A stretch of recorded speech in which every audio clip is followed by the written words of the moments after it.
Well, hello, everybody, and welcome back. So happy to have you here today. Today, we have with us Angie Hawkins. She is the inner glow coach who transforms women from chasing love and approval to radiating confidence so they can finally feel free, happy, and loved for who they are. She works with women who have done therapy, read the books, tried the spiritual path, but still feel like something's missing. Through deep inner work and identity transformation, she helps them break the cycle of not feeling enough so they can experience real love, confidence, and peace without having to change who they are. She's the author of Running in Slippers, a raw and vulnerable memoir about finding resilience after emotional rock bottom. Angie has moved from Chicago to Hawaii on her own, jumped out of a helicopter and into the ocean Navy SEAL style, bungee jumped, skydived, and cliff jumped, yet she is still terrified about allowing herself to be seen. Wow. Hello, Angie. So glad to have you here today. Hey Tammy, thank you for having me. Oh, you are very welcome. And if you are on here and you are live streaming and you are watching, please feel free to drop some comments in there. We'll be sure to address them.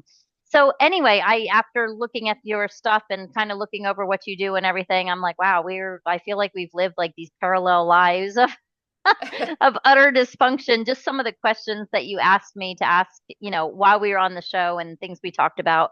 It's, it's no wonder that you're here doing what you're here doing. Yes. So, so you grew up in that dysfunctional, chaotic craziness too. Hello, Oh, right? for sure. Yes. So, and now you work with people that have kind of been through that, and it describes so many of the clients that come to me as well because they're like, I'm doing all the things. I'm going to therapy. I'm journaling. I'm visualizing. I'm doing all the things, and I still just can't figure out what's wrong. Yeah. Right? Oh, yeah. That's the people. That's the people. And if you're out there and you're listening, that is so normal. Yep. And there's so many different modalities. I know you can go down this rabbit hole of EMDR and just visualize and just do this. And I don't know how many times people said to me, just do this. Yep. And at the point of just doing like 212,000 different things, I was like, okay, enough is enough. Like I need rock bottom. I need a plan. And there's unfortunately no plan for linear, like healing isn't linear. Right. It's not a one size fits all. But do you deal mostly with the high achieving people that are like really on paper and walking around to the average world look like everything's perfect? Absolutely. And I actually would go as far to say, because there's a difference between high achieving and overachieving, right? So I would go as far to say that I work with the overachievers because it's one thing to have high standards, but it's another thing to have impossible standards and then beat yourself up for not meeting them. So outwardly, yes, they look like they have it all together. They're checking off all the boxes, but they are miserable inside because it's not fulfilling their purpose or their path or what they want to be doing. It's just fulfilling all of the societal or family expectations of it. And it's funny because a lot of those people grew up in those lives too. I mean, when I grew up, Yep. my mom was a child psychiatrist, believe it or not. So I always say I was literally Interesting. manipulated by the best. And my dad was a high-end stockbroker, so you would have never known that. And Mm, right? So we had this thing. It was like this secrecy. We couldn't, my mom was a child psychiatrist. No way could it ever be let out into the public that she was abusing her own children or that yeah. she was drinking 24/7 and still messing with little minds. Like, so we had this like air of secrecy. And when you Yeah. have that, you of course grow up with that shame and that doubt and that just not being able to be who you are or say who you are for fear of repercussions, if nothing else, right? Yeah. Yeah, that's so relatable because I think sweeping things under the rug, a lot of people have that experience, and that's what leads to that like strong one facade because you do not want anyone to see what's going on behind the scenes because that's how you were brought up.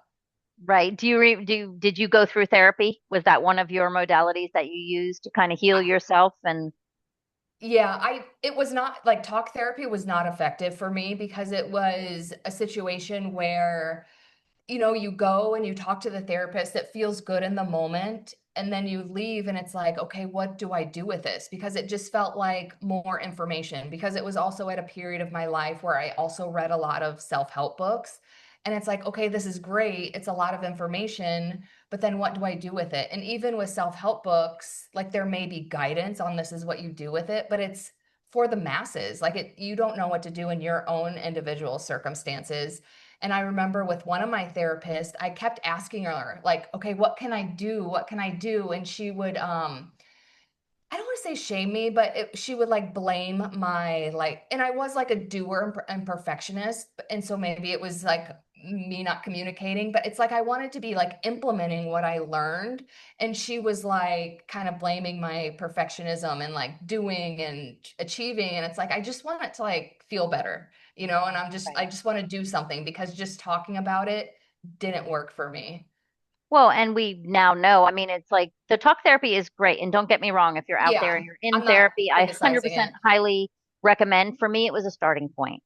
For me, it was to help me become violently aware of my patterns that I had developed and to take some of the shame and the guilt out of the fact and understand that none of it was my fault, that but you're right. It didn't help me actually alleviate the feelings. I could talk about it all I want, Yeah. but I had to get into my body. I had to really start getting into my body and being like, okay, I have these feelings. I'm journaling them out. It's still not working. So now I'm going to burn them and I'm going to rip them up. And whatever I had to do, like, I was like, get it Yeah. the heck out of my body. So, what finally started working for you and really clicking? What worked for me is when I finally invested in myself and hired a coach, because we would talk just like you might with a therapist, but then he would say, like, because maybe like if we talked about boundaries, and then he would say, okay, you need to like set this boundary and enforce this boundary. And I would actually have action steps to Mm, like, and that would like change my behaviors and habits, which ultimately changed my beliefs. And I was like, oh, this works for me. right. Yeah, it's funny that you said the boundaries because that was a good big place to Yeah. start. And I remember the first time. Do you remember the first time you actually tried to set a boundary? Like, Oh, did yeah. you, what was your experience? Oh, it wasn't good because it was with my mom. And of course, she got mad and she told me I was being mean. And this was actually before I started working with a coach. So in my mind, I was like, I'm never doing that again. But then with my coach, he was like, okay, we're going to start small. But then a big part of it, which I don't think I would have came to this conclusion on my own, it's one thing to set a boundary, but it's another thing to enforce it. And that's what he and I like really had to do the work on, because trust me, if you set a boundary, that doesn't mean someone's going to respect it. And so that's where the real work comes in, because then you have to enforce it. But we started small. So I remember the first place I really started setting boundaries. At the time, I worked in corporate America. So I was like, I'm just going to start setting boundaries around my time, because that was a definite energy leak for me at the time. And the funny thing about it was, people actually started respecting me more, to the point where I would get compliments on my boundaries, and like people would be like, how do you do it? And they actually wanted advice from me. And that was enough to motivate me to keep doing it at work, but then also do it in other places in my life. Exactly. And you're right about the starting small because I tell people if you have not, especially like you said, you tried with your mom. I mean, how long had that not been a boundary? And all of a sudden you're like, oh, I'm going to do this. And I caution people with anything, baby steps. So Yeah. I'll tell my clients, well, start small and don't start with something that matters to you. Go to a restaurant and order something that's not on the menu. Ooh, that's a good Just one. Yeah. start getting these yes and no things. I mean, if they say, if I go into a restaurant and I want chicken and I want them to put Parmesan breading on it and they say, well, I'm sorry, I can't do that. Okay, didn't hurt me, didn't kill me. Yeah. And what that does is it shows you that, first of all, a no or a rejection to that boundary is not the end of the world. So boundaries are not scary, but also that if they do, watch what happens when they're like, yeah, hold on, let me see if we can do that. And they come back and be like, hey, this chef said we could do that. You're like, yeah. And then all of a sudden it's like you poof up your big rooster chest and you're like, I can do this. And it becomes easier and easier. But I remember the first one with me was just that I had been talked to so poorly my entire life. And it was with my first husband. My friend said to me, Tammy, it's not okay that he talked to you that way. it's not okay on a regular basis that that's just how he, like, you don't do that to someone you love. And I'm like, really? So the next time it was like he said something, probably the same comment, which I was used to. And I was like, that I don't like that. Please don't ever say that to me again. He's like, oh, I'm sorry. I didn't even realize, I didn't even think about it. And I was like, wow, that was fun. Like that was Yeah. easy. And so it was, but it took a minute. Like it took a minute and, start just little things though. Start baby steps. It's like everything, but you're Yeah. right about the enforcing them because if you don't enforce them and somebody violates them and then you give in, you literally, it's almost like having a reverse, like negative reaction in the other opposite direction because now you've Yeah. just said, my boundaries don't matter. Like my Yeah. boundaries don't mean anything, Yeah. right? So it's, Exactly. so it's like if you give in once, then they're like, oh, okay, oh, that's easy. I just have to push her a little harder. She's eventually going to give in. Yeah. And so there's actually a term for it, but it's slipping my mind right now. But yeah, it's, it's crazy. So, but I have a whole 30-day or 14-day boundary reset challenge, but like you said, it's implementing steps. Day 1, try this. Day 2, Yes. try this. And so let's talk because I was actually my last episode I just did, we talked about the difference between like therapy versus coaching. What do you look at as the difference in like what you do with your clients? I think the biggest difference is having the steps that you can implement in your everyday life and having like the quote unquote homework that you're implementing.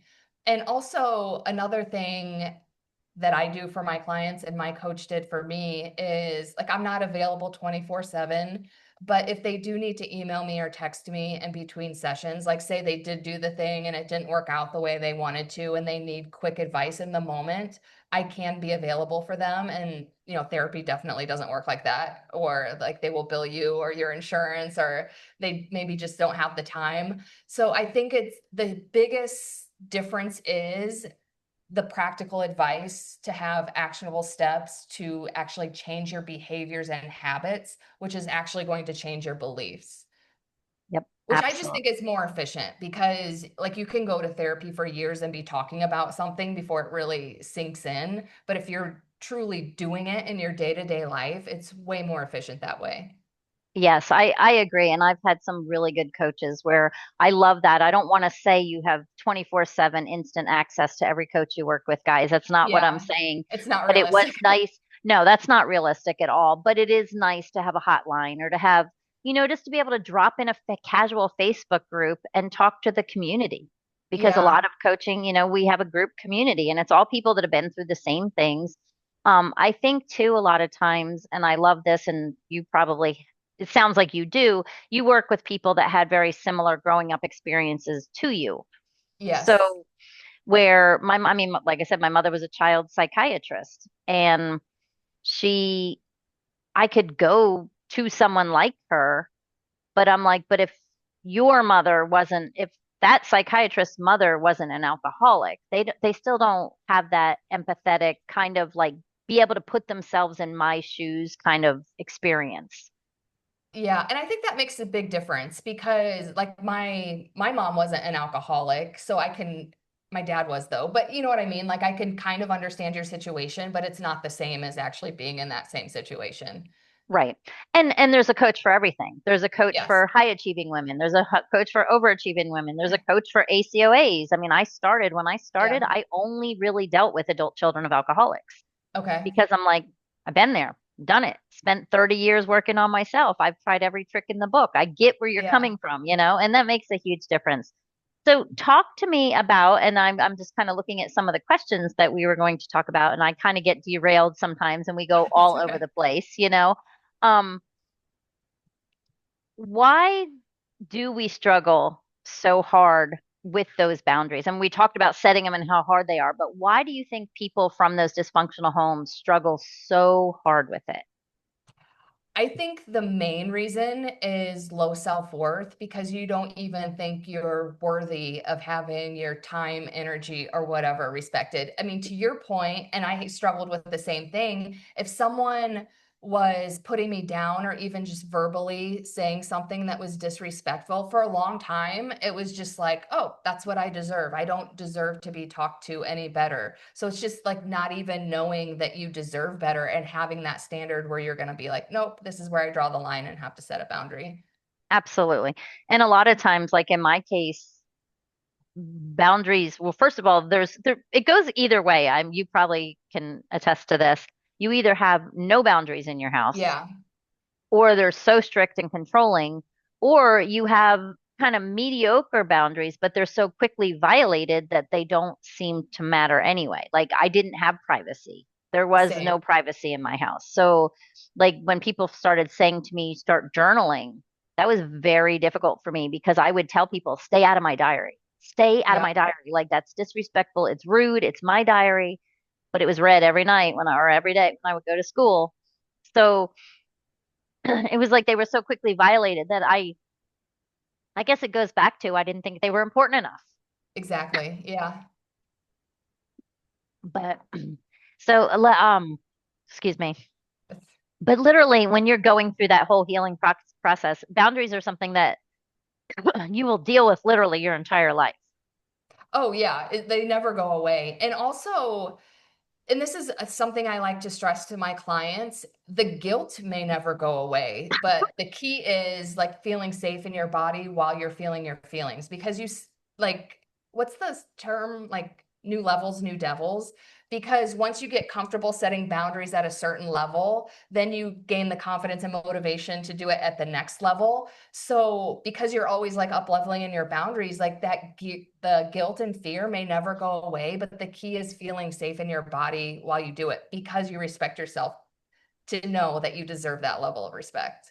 Exactly. Talk a little bit more about that because I love talking about your safety in your body because it's the key to everything, really. Everything is nervous system regulate or, Yeah. stems around the nervous system. So talk a little bit more about that. Yeah, I mean, my whole thing, I tell my clients, I tell everyone this, your emotional and physical safety should always be your number one priority. And being a human being means feeling feelings. So there's nothing wrong with feeling guilt or fear or whatever when you're doing something scary. That's actually very normal. The difference is we're adults now. So, our nervous system is trying to like alert us of danger. But as an adult, we need to be like, am I really in danger? Or is this just like this story that I'm making up in my head that's exacerbating the whole thing? And if you're truly not in danger, then we are accountable for our own emotional regulation and making sure that we feel safe in our body in the moment. So that should always be your number one priority when you're setting boundaries. And actually, this is what I tell my clients and everybody, that should be your number one priority every day, regardless of what you're doing, like checking in with yourself, making sure that you are feeling regulated. Because if you're not, it's just going to like exacerbate any situation that you're in. So especially like if you're in like the guilt or fear or like these escalated emotional intensities. Yep. And I work a lot with clients on just let's get your baseline. Like if you walk in on a normal day and you wake up in the morning and you're not doing something to calm yourself or doing something to get yourself regulated, if you're walking around at a 6 or 7 on a Yep. baseline, like as far as a stressor, and the smallest little thing happens, you're not even in your logical thinking brain to react correctly, like you're to Yeah, process. You're literally just completely reactive. And that's such a stressful way to live. Like I it's so know. exhausting on your body, And we really. know because we used to live that way. Oh my gosh. I mean, you just think about we were talking about triggers the other day and triggers can't be avoided like but you can things happen. Things get scary. There are real threats in life. So you can't shut them off because you do need Yeah. them. It's a protective thing. But little things like I can remember I think we were just talking about it, like the key in the doorknob was a Hmm. huge one for me. I could analyze anybody's key in a doorknob and I could go, okay, it's going to be a good day or a Um, bad day, depending on how long it took to get the key in and turn the doorknob. Well, I was probably still 30 some years old. And I mean, my husband would come home and the key in the doorknob, if it slipped or something, it's like I would tense so bad. yeah. And what was that really doing? It was throwing me back to being a 5-year old, knowing that mom was coming in drunk. Yeah. Like, and so it was it was a trigger, but I had to, and like you said, I would just now it's like when, well, in my 30s, as I was learning, I would just take a deep breath and I would be like, okay, what do I care? I'm fine. I can take care of myself. I'm safe, and it's repeating to yourself, you're safe. Yeah, and that's all. I do that every time I check in with my nervous system. And if I am at like an elevated level and need to regulate, that's like the first thing I tell myself. Like, I am safe. This is not a real threat. Um, like nervous system regulation should be as part of your daily hygiene as like brushing your teeth or something that you eating or something very basic that you do in your day-to-day life. Because like to your point, like you don't want to carry that through every single thing in your day. Yeah. And if you can get your baseline down to a 2, even if it's just waking up in the morning and doing whatever your practice is, really the nervous system, you don't have to wake up in the morning and be like, I'm not going to stress about this. I'm not going to stress about, because literally all that does is make you stress more. But if you, but if you know, if you wake up and say, today's going to be an amazing day, and I'm just thankful that everything at work is going to be good, and you kind of set the tone that way, that even just those small things alone, a few minutes of deep breathing, um, anything.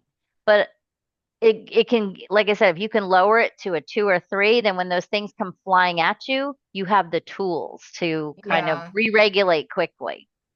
And that is, for me, that is the true measure of growth and healing because you're always going to respond to a trigger, but it's like, well, did I, blow this out of proportion or whatever? Or was I able to think logically and regulate myself in the moment? Right. And that's really how the nervous system's supposed to work. You're supposed to get Yeah. stressed for a second, shoot up your cortisol, drop it back down, be able to be like, oh, okay, that was cool. I got through with that. And there's so many different, and I love the whole nervous system regulation process. I mean, I just think it's fun. I think it's fun for people to figure out what works for them.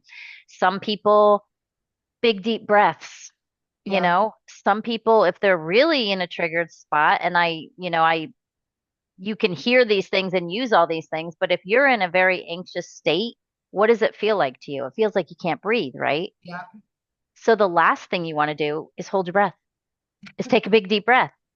Like, so it's like it's knowing your own body too, I think. Yeah. And I think that's what, also working with a coach. Like, I had a girl that was having severe anxiety attacks.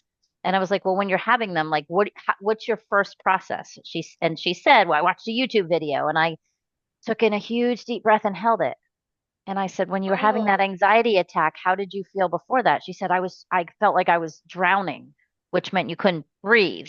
And she's like, yeah, then let's not start with taking a big deep breath and holding it in and closing your eyes. How about 2 quick deep breaths in, like, and yeah. get it out, like, and then just tell yourself, I'm fine. And we walk through the whole process, but it is interesting how it's a one, every situation, every moment is different. So, Yeah, that's interesting because I never would have guessed that holding your breath would be helpful, but maybe for some people it is to take that deep breath and hold it.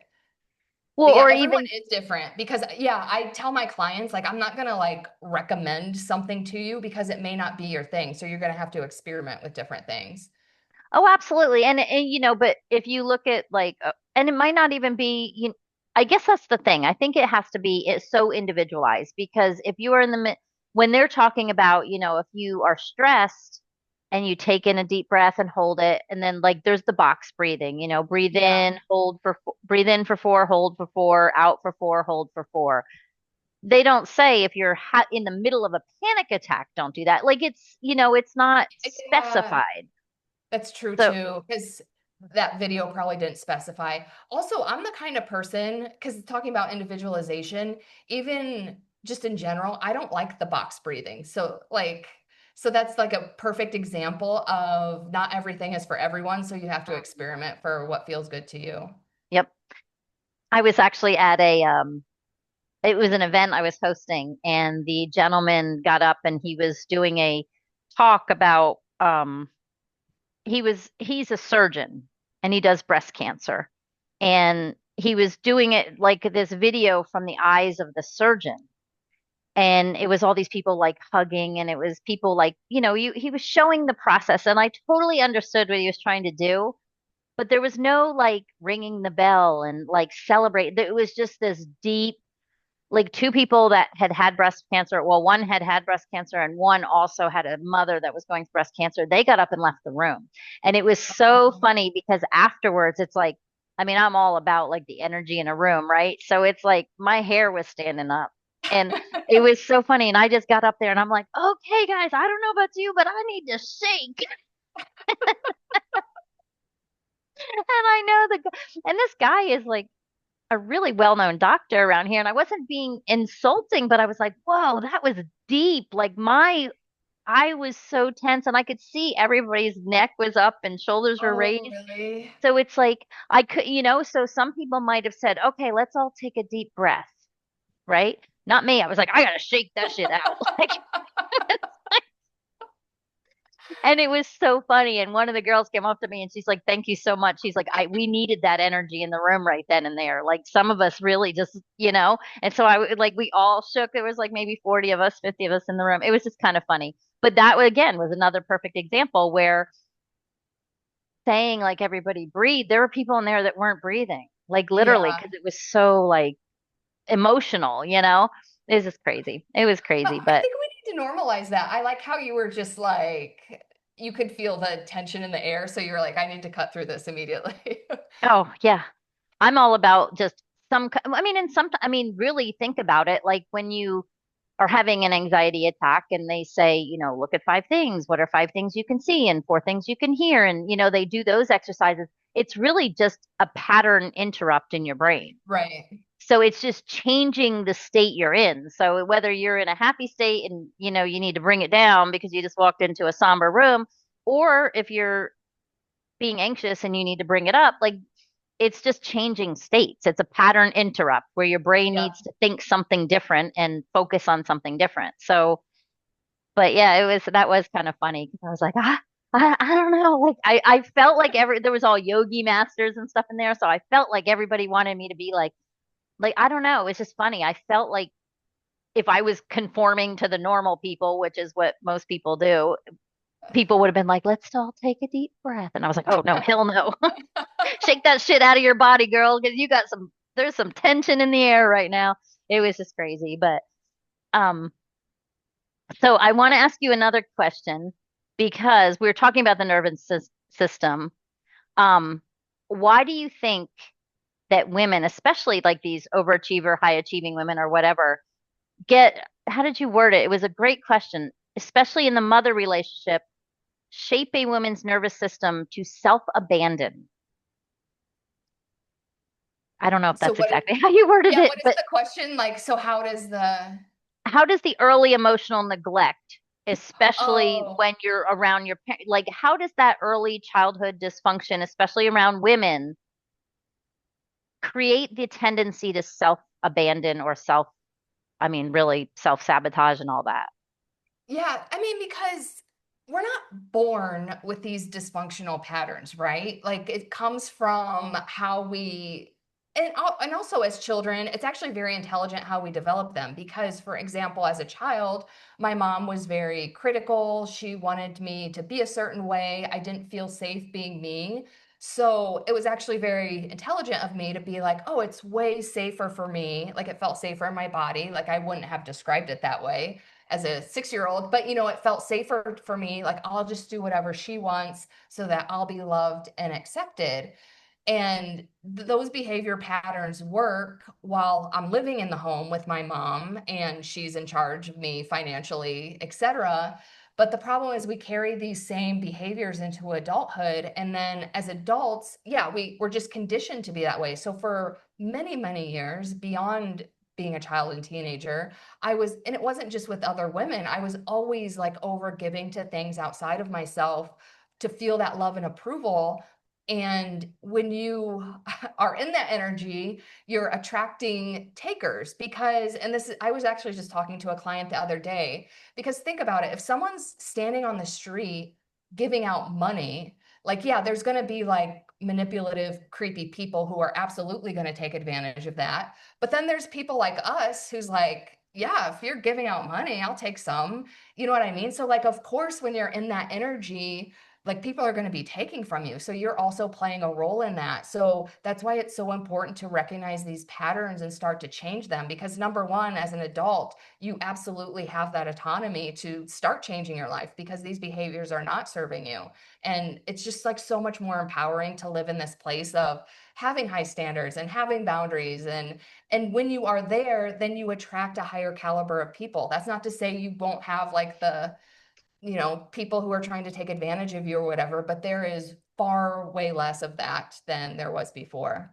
Exactly. And I guess, and yes. And I was, yes. And that you start the self-sabotaging. I was Oh trying to yeah. I mean, circle there's back so much around. that goes into it. Yeah. Yeah, there is so much that goes into it. And I was just picturing, the all of it, the self-sabotaging and the abandoning yourself. And it goes back to when I joke with people and I'm like, it goes back to the not enoughs. I'm not smart enough. I'm Yeah. not pretty enough. I'm not funny enough, which goes back to you, as you mentioned in earlier in the thing. It's just self, this self-worth.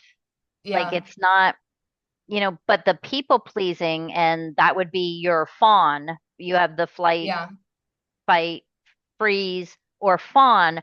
That fawn is the one that really, that's the tough one to let go because it's so ingrained in you, whether you do it for safety or you do it just for affection. I mean, we do it for a million different reasons, for Yeah. connections, but it does serve us well. I mean, when you needed it, it Yeah. served us really well.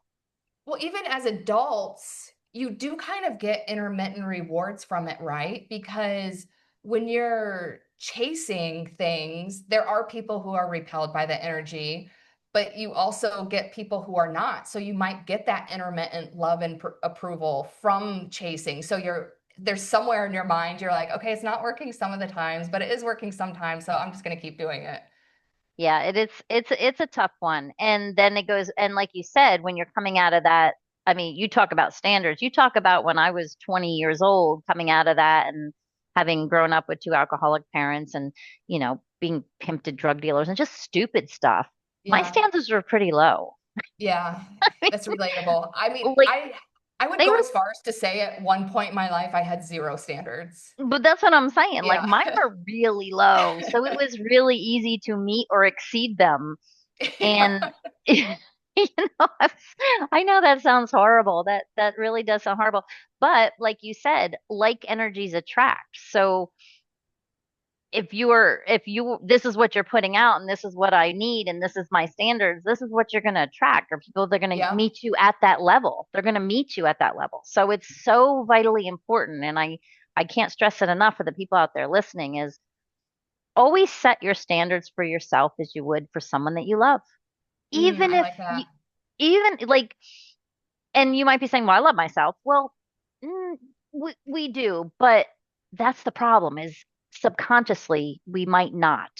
And Yeah. so it's like when you go to do something before you talk about it in the beginning about beating yourself up, before you beat yourself up, just, ask yourself, if my daughter did that, would I be angry? Would I call her Yeah. stupid? I No. actually just made a YouTube about that the other day because it's about the critical inner voice. It's like, would you talk Mhm. to a friend that you loved and respected that way? Yeah, I'm like, if we just start treating ourselves and holding our standards just like we would for someone that we truly cared about and loved, we Yeah. wouldn't be so hard on ourselves, and but it's hard to get into that habit. When you spill something, what it's like the rabbit hole of doomsday, you spill something and you go, God, that was stupid. I'm always stupid. I always spill things. Why can't I do anything right? And the next thing you know, you're this horrible person because you spilled 2 ounces of milk on a countertop, which Yeah. cleans up. It's like, so instead, but you got to nip it. You got to nip it in the bud, you know? Yeah. What Because do you use for like strategies to kind of diminish that self-talk as quickly as you can? Like, what do you tell your um clients? yeah, so number one, and I know this seems simple, but I say this for everything. Number one is self-awareness because I had that critical self-talk running in my head forever, and I thought it was okay. I thought it was the truth. So really taking a step back and being like, no, this isn't even my voice. This is my critical mother's voice. You know what I mean? So like the just having the awareness that it's not your voice at all and you would never talk to yourself like that or again a friend like that. And the second thing I tell people is reframe it. Like I actually like your example of spilling the milk. Reframe it as the truth. So maybe your critical inner voice, like your knee jerk reaction is like, oh, I messed up. I can't do anything right. Just pause, accept that it's there. You don't have to judge it or anything, but just reframe it with the truth. And this doesn't mean like toxic positivity, like, oh, everything's fine. I do everything perfectly, but just reframe it with the truth. I made a mistake, and next time I'll do XYZ to be more mindful that there's a cup full of milk next to me or whatever. Another thing I recommend is to what we were just saying, like just specifically ask yourself, would I talk to a friend or someone I loved this way? Because again, chances are if your friend was at your house and spilled the same milk in the same manner, you wouldn't be berating them the way you're berating yourself. So why would you do that to yourself? Right. You would literally be like, who cares? It's 2 ounces Yeah. of milk. I'm cleaning it up right now. Like literally, yeah, you wouldn't be like, you lazy, you like, you stupid, Yeah. clumsy, irresponsible, can't do anything right, girl. Like, Yeah. it is amazing. Um, yeah, and that's it's such a hard habit, but the self-awareness is the truth. And you might not even be able to deal with it at the moment, but sometimes I like to deal with it as quickly as you can because it Yeah. takes a minute for things to set into your brain. So if you can, like, let's just say you walk in and someone raises their eyebrow at you and you're like, oh my God, I did something wrong. Just stop yourself right then and there and be like, what would make you think you did something wrong? What did you do? Yeah. And if I was doing something wrong, then, well, what am I going to do differently? Kind of looking at that, every single situation, you can either see the good and what you got out of it, or you can see the bad and how it stressed you out. There's not going to be this, it's like love or fear. It's like those are the two things. Yeah. I can either find what I loved in that situation, or I can be afraid of what it could have possibly caused me.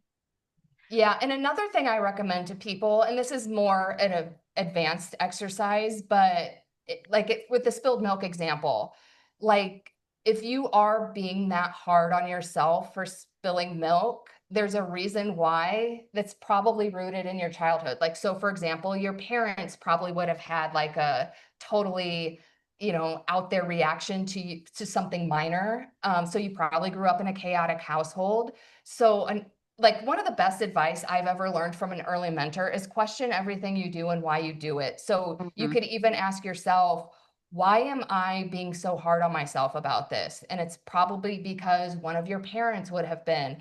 And that's how you can start to see, and I don't want to say ridiculous because it makes sense how we evolved the way we did, but you can start to like kind of step out of yourself and be like, oh, I'm an adult and I'm acting exactly how I did as a child or teenager. And just have that awareness so that you can start behaving like an adult now because you don't need Exactly. to have the same responses that you did as a child or teenager. Well, and I tell people too, think about it. When you're a child, everything, no matter how little it is big. Everything is Yeah. huge. And that's why you're So reacting to the spilled milk that way. yes. So your reaction when you got yelled at when you were 5 for spilling milk was huge to you and stuck in your back of your head as, oh my God, I'll never do that again. Like, I better not. That's not safe. I mean, literally, it snowballs because it is big at that point. Yeah. But yeah, now it's like we're like, well, just let things roll off. And I love that you said that. And that's what I was kind of saying. Like, sometimes I write things down because obviously you can't always be like, oh, why did Yeah. I get Because that's there? going to take some time to It's process. and and I always tell people 7 whys. And I know that sounds really weird, but seven, I just like the number 7. But why did I do that? Well, because of this. Well, why? Oh, I yeah, to sound like peel when back I the go layers of through the it with my onion. head, when I go back through, yes, when I go back through it, it's like that 2-year-old. Well, why? Why do birds fly? I don't know. Well, God made them. Well, why did he make them that way? It's keep going because you're going to Yeah, actually eventually get to the real answer. The first answer, it's kind of like when people say, what is your why? Well, I want to make lots of money. Well, that's not your why. Why do exactly. I Yeah. want to do? You have to keep going. So it's a good, I always say write down the strange things or the reactions or the feelings or the whatever that you have during the day, and those are great things to journal about. Yeah, and I know not everyone likes journaling, but I agree. I recommend writing it down because you're probably not going to get to it in one session. So like just write down as much as you can so that way the next time something happens, you can go through the same process, and even if it's totally different than spilling milk, the underlying belief is probably related. So by writing it down, you have more documentation that will help you like facilitate the whole process. Right. And writing it down also is a release. So Yes. whether you speak it out loud or write it down, it is getting it out of your body. The emotion attached to it is now, you know, on that piece of Yeah. paper or wherever it is. I used to, like I said, I used to write and then I used to burn my journals, or I would rip them up and let them float. For some reason, I loved water. I would rip them up and let them Oh. float down a river because it was like, okay, this is 2 months of crap and I got to get rid of it. And I also was afraid because I was afraid someone was going to read them. So Mm, so, but it was a release for me and it felt really good. And I've heard a lot of people say that, they burn pages of their journal, or when you're angry, you write a letter to that person that hurt you and then you burn it, or you rip yeah. it up, or you mail it to the North Pole or something so that she doesn't actually get it. I don't know if Santa would get it, but No, there boy, I is hope not. like, I think there isn't there like a fake address that kids can send letters. That's Yeah, actually a we good used to send letters idea. to Santa, yeah. But you can But send your but angry letters to. but I hope he didn't. No wonder I didn't get those Christmas presents. I was on the naughty list. But anyway, yeah, no, but seriously, it's a physical, it's been shown like to release it gets some of that tension out of your body, and shaking all kinds of different Yeah. ways you can do it. Also, yeah, like shaking is good. I love dancing, but just Hmm. moving your body in general. I know I tell people that all of the time. Or even walking. I'm like, go for a mindful walk. That's so Hmm. amazing. Yeah, it is funny too, just that little bit of movement. I can watch people and it's funny. There's people that I work with and I laugh because I can tell when they're stressed out because they just if they're talking to someone and they're stressed, Mm, their hips go back and forth. And that kind of interesting. keeps them grounded, and everybody has their thing. So I say I'm very into like watching people how they react, Yeah. and how A they lot of kind of. people fidget when they talk. I do. I'm a Oh, you doodler. I are? doodle, I write, I do kinds of things. Yeah, like almost like I don't want to say nervous, but I always do. I'm always writing. Well, I'm writing, taking notes, but yeah, it's really funny watching. And sometimes just the slightest bit of movement can be all you need to get you in another state. Get Yeah. up and just kind of move around, stretch, Yeah, get actually, all. any kind of movement is great for a state change. Mm-hmm. Absolutely. Love it. Yes. Well, this has been super fun. I could talk to you forever and ever and I ever. know. I know, right? So, Angie, if people want to work with you, they want to find out more about what you do and they want to see what you have to offer, where would they go? My website is runninginslippers.com, which is also the name of my book. So there's obviously information about my book. There is also information about my coaching program, and I help high achieving women go from chasing love and approval and everything outside of themselves to radiating it from within.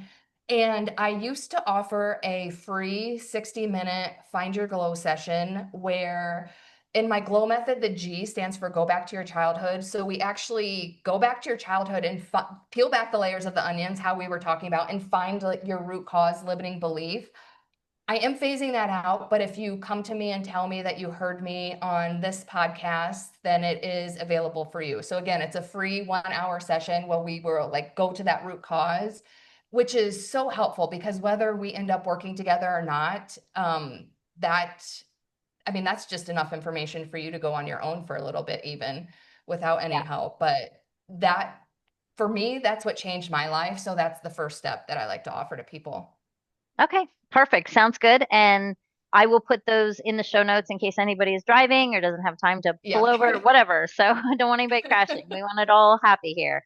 Okay, this has been, like I said, super fun, and literally we have a lot to talk about. I'll have Yeah. to have you back on because there's so many topics. I mean, I'm looking at your questions. I'm like, oh God, I didn't even touch on her questions, but that's okay. Hopefully, I'm a big believer in the universe makes me spit out whatever somebody needs to hear at the moment. So Yeah.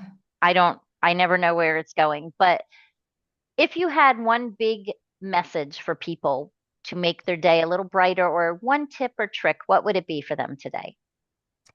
Well, we were touching on self-worth earlier, and I used to live my life from a place of low self-worth.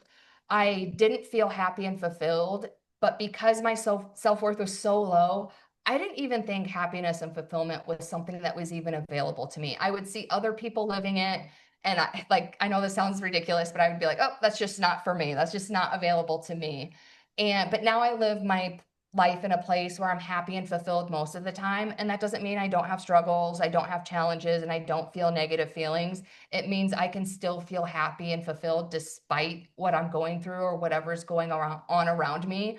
So I always like to remind people that you are worthy and happiness and fulfillment is absolutely available to you because if I can find it, anyone can find it. Aw, that was sweet. Thank you for that. Yes. Thank you. And thank you so much for coming on. Thank you for having me. I love this. Oh, you're very welcome. For everybody else out there listening, you heard it. It doesn't matter where you are right now. If you are not 100% happy, fulfilled, joyous, just like our maker made us to be, you have resources and you have every single bit of worth and deservingness. I don't even know if that's a word to Yeah, I go don't out either. and get that. So you all have a blessed day and we will see you back next week.